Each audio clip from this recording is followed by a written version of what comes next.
നമസ്കാരം. രാജീവ് ചന്ദ്രശേഖരെ സംസ്ഥാന പ്രസിഡന്റാക്കിക്കൊണ്ട് കേരളത്തിൽ ബി.ജെ.പി. ഒരു പരീക്ഷണത്തിനിറങ്ങി. ആ പരീക്ഷണം വിജയിച്ചു. അതിനു മുൻപ് അവർ തൃശ്ശൂരിൽ സുരേഷ് ഗോപിയെ ഒരു പരീക്ഷണ വസ്തുവാക്കി വിജയിച്ചിരുന്നു. ബി.ജെ.പി. ദേശീയ നേതൃത്വത്തിന് കൃത്യമായി അറിയാം. അതുകൊണ്ടാണ് അവർ ഇത്തരം പരീക്ഷണങ്ങൾക്ക് മുതിരുന്നത്. രാജീവ് ചന്ദ്രശേഖരെ മുമ്പിൽ നിർത്തിയുള്ള ആ യുദ്ധത്തിൽ 3 പേരെ നിയമസഭയിലെത്തിക്കാൻ അവർക്ക് കഴിഞ്ഞു. പക്ഷെ പരമ്പരാഗത സംഘികളിൽ പലർക്കും അത് സുഖിക്കുന്നില്ല. പുതിയ മാറ്റങ്ങളോട് അവർ വിയോജിക്കുന്നു. ക്രൈസ്തവരെ നമ്പരുത് എന്ന സോഷ്യൽ മീഡിയ ക്യാമ്പയിൻ അവർ ആരംഭിച്ചിരിക്കുന്നു. ഇതൊന്നും കേന്ദ്ര നേതൃത്വം പരിഗണിക്കാനിടയില്ല. കാരണം എങ്ങനെയാണ് മനുഷ്യൻ്റെ മനസ്സിലേക്ക് കയറേണ്ടത്, എങ്ങനെയാണ് അധികാരം ഉറപ്പിക്കേണ്ടത് എന്ന് കേന്ദ്ര നേതൃത്വത്തിന്, പ്രത്യേകിച്ച് അമിത്ഷായ്ക്കും മോദിക്കും അറിയാവുന്നതുപോലെ മറ്റാർക്കും അറിയില്ല. അതിൻ്റെ ഏറ്റവും വലിയ ഉദാഹരണമാണ് ബംഗാളിൽ ഇന്ന് നടക്കുന്ന മുഖ്യമന്ത്രി സത്യപ്രതിജ്ഞ. ബംഗാളിൻ്റെ ചരിത്രത്തിൽ ആദ്യമായി ഒരു ബി.ജെ.പി. മുഖ്യമന്ത്രി സത്യപ്രതിജ്ഞ ചെയ്യുമ്പോൾ നമ്മൾ അറിയേണ്ടത് കേവലം 5-6 വർഷം മുമ്പാണ് സുവേന്ദു അധികാരി എന്ന തൃണമൂൽ കോൺഗ്രസ് നേതാവ് ബി.ജെ.പിക്കാരനാവുന്നത് എന്നതാണ്. 2019 ഡിസംബർ മാസത്തിലാണ് സുവേന്ദു അധികാരി ബി.ജെ.പിയിൽ ചേരുന്നത്. അപ്പോൾ ബി.ജെ.പിക്ക് നിയമസഭയിൽ കേവലം 3 സീറ്റ് മാത്രമാണുള്ളത്. 2021 നിയമസഭാ തെരഞ്ഞെടുപ്പിന് മുന്നോടിയായി അമിത്ഷാ നടത്തിയ ഓപ്പറേഷന്റെ ഭാഗമായാണ് സുവേന്ദു ബി.ജെ.പിയിലേക്ക് എത്തുന്നത്. അതിനൊരു കാരണമുണ്ട്. മമതാ ബാനർജി രണ്ടാമനായി അതിവിശ്വസ്തനായി കമ്മ്യൂണിസ്റ്റ് കോട്ടകൾ തകർത്ത് മമതയുടെ തൃണമൂൽ കോൺഗ്രസിന് അധികാരം നേടിക്കൊടുത്ത ഏറ്റവും വലിയ ശക്തിയായിരുന്നിട്ടും സുവേന്ദു അധികാരിയുടെ പ്രാധാന്യം കുറഞ്ഞു വരുന്നു. മമതയുടെ അനന്തരവൻ അഭിഷേക് ബാനർജി രണ്ടാമനായി തൃണമൂൽ കോൺഗ്രസിൽ പിടിച്ചു കയറിയതോടെയാണ് സുവേന്ദു തൃണമൂലുമായി അകലുന്നത്. ഈ സാഹചര്യത്തിൽ അമിത്ഷാ വലവീശി പിടിച്ചുകൊണ്ടുപോയി. സുവേന്ദു അധികാരിയുടെ ചരിത്രമറിയാവുന്ന അമിത്ഷായ്ക്ക് ഇതിനേക്കാൾ നല്ലൊരു ചോയ്സ് ഇല്ല എന്ന് വ്യക്തമായിരുന്നു. കോൺഗ്രസ് പാർട്ടിയുടെ നേതാവും നഗരസഭാ കൗൺസിലറുമായിരുന്ന സുവേന്ദു 1998 തൃണമൂൽ കോൺഗ്രസിലേക്ക് ചേരുന്നത്. അന്ന് CPM അടക്കി ഭരിക്കുകയാണ് ബംഗാൾ എന്നോർക്കണം. തൃണമൂൽ കോൺഗ്രസിന്റെ നേതാവായിരിക്കുമ്പോഴാണ് നന്ദിഗ്രാമിൽ വ്യവസായ പാർക്ക് നടത്തുന്നതിന് വേണ്ടി ഭൂമി ഏറ്റെടുക്കാൻ ബുദ്ധദേവ് ഭട്ടാചാര്യ സർക്കാർ തീരുമാനിക്കുന്നത്.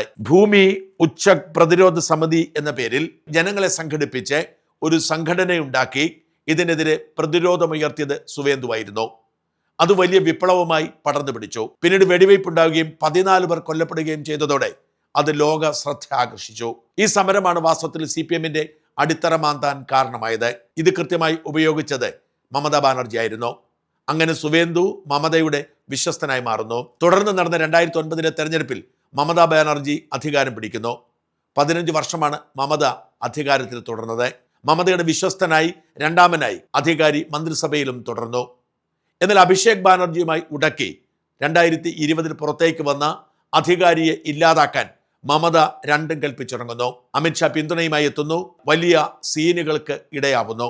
CPMന്റെ ഗുണ്ടാസംഘങ്ങളെല്ലാം അപ്പോഴേക്കും തൃണമൂലിന് സ്വന്തമായിരുന്നു. സുവേന്ദുവിനെ വധിക്കാനുള്ള സാഹചര്യം പോലും അവിടെ രൂപപ്പെടുകയാണ്. എന്നാൽ അമിത്ഷായും കൂട്ടരും പൂർണ്ണ പിന്തുണ കൊടുക്കുന്നു. 2021 നിയമസഭാ തെരഞ്ഞെടുപ്പിൽ ബി.ജെ.പി. വലിയ മുന്നേറ്റം നടത്തുന്നു. സുവേന്ദുവിനെ തോൽപ്പിക്കാൻ വേണ്ടി മമതാ ബാനർജി സുവേന്ദു മത്സരിച്ച നന്ദിഗ്രാമിൽ വന്ന് മത്സരിക്കുകയാണ്. പക്ഷേ മുഖ്യമന്ത്രി മമത തോറ്റുപോകുന്നു. സുവേന്ദു ജയിക്കുന്നു. മമതയുടെ രാഷ്ട്രീയ ജീവിതത്തിലെ ഏറ്റവും വലിയ തിരിച്ചടിയായിരുന്നു ആ തോൽവി. 3 സീറ്റിൽ നിന്നും 77 സീറ്റിലേക്കാണ് ബി.ജെ.പി. ഒറ്റയടിക്ക് ഉയർന്നത്.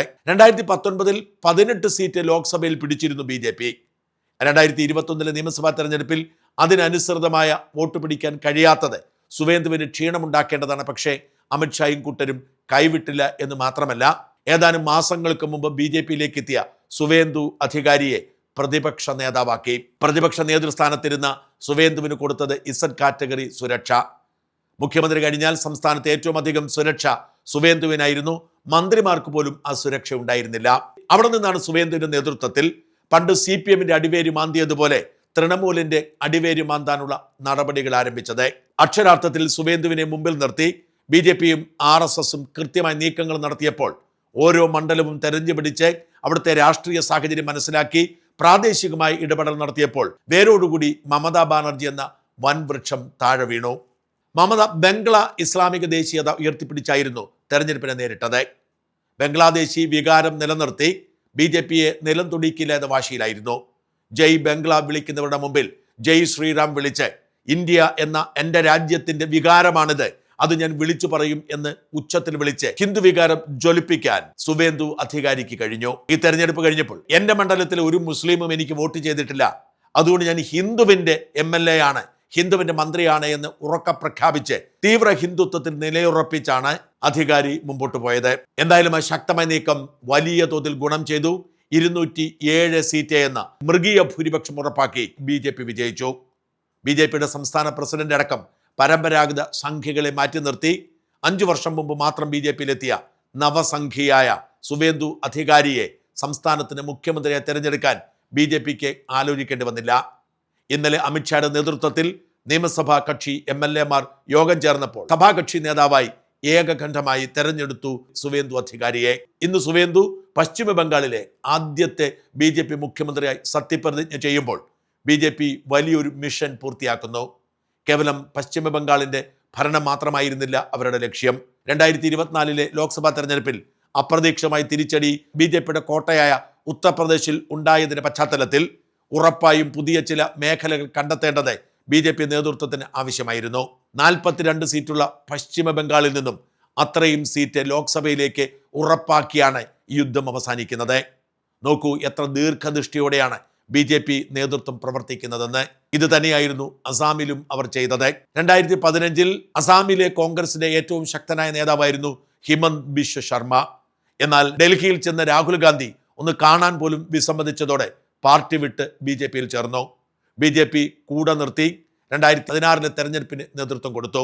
അതിന്റെ തുടർച്ചയായി 2021 വലിയ നേട്ടം ഹിമന്ത് ബിശ്വ ശർമ്മ ഉണ്ടാക്കി കൊടുക്കുകയും മുഖ്യമന്ത്രിയാക്കുകയും ചെയ്തു.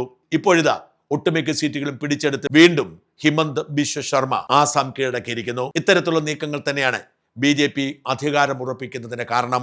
വോട്ടുചോരി എന്ന ആരോപണം ഉന്നയിച്ച് വെറുതെ പരിതപിച്ചിട്ടൊരു കാര്യവുമില്ല.